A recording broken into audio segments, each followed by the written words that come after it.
Sangguniang Bayan ng Daet umalma sa pagtatayo ng Shared Passive Telecommunications Tower Infrastructure sa dalawang barangay ng Daet.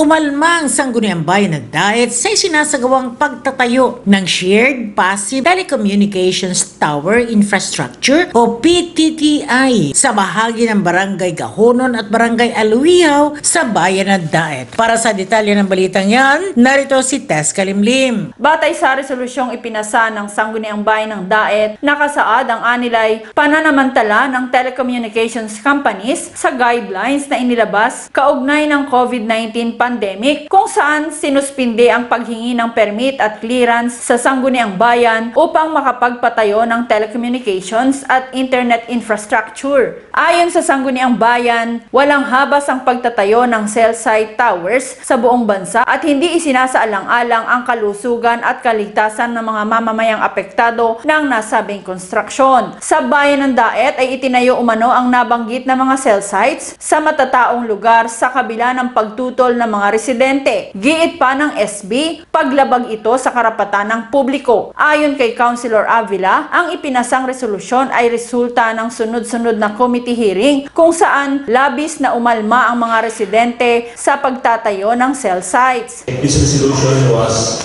a result of the series of committee meetings with regards to the construction of tower of Phil Tower in Barangay Gahonon and Barangay Aluihaw. Ito po tulong natin sa ating mga residente na lalo-lalo na po sa Barangay Gahonon na talaga po sila po ay naninindigan sa kanilang stand ng hindi po sila papayag itayo kasi napakaliit yung lugar katagilan ng bahay ng isang alpudo. Despite doon sa nangyari sa Barangay Aluihaw, na doon din po alas katabi na itayo. So sana po ay maging solusyon din po ito na para makita ng ating mga kababayan na tayo po dito sa Sangguniang Bayan naninindigan para po sa karapatan po ng ating mga kababayan. Nais naman ni Councilor Cureses na magkaroon muna ng konsultasyon sa halip na palakasan ang pagtatayo ng tower dahil marami umano ang naaagrabyado. Meron pa kasi po mga ibang umuporma na tatayo pa ng mga tower, so it might prevent, although sinasabi nga na meron silang pinanakawakan na national circular or memorandum na they coordinate the Sangguniang Bayan or barangay resolution of non-objection para sa kanilang tinatayo tower. This will help, lalo-lalo na sa mga tao na naagabyado itong pagpatayo ng tower na wala na hindi na sa consultation, kundi din sa sabihin natin sa kuskusan o sa lakas o sa influensya.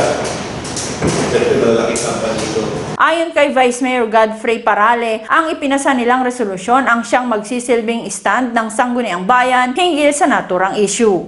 So, maaaring hindi nito mapigilan yung construction, pero ito po yung stand talaga natin na tayo po ay tumututol dahil na parang disregard yung natin, yung authority natin. Although, yan nga, yung streamline guidelines na yan, may pinagpapasihan na yata sila sa pag-issue ng permit, pero ina-express natin yung pagtutol talaga natin yung hindi tayo sa mga sangayon dahil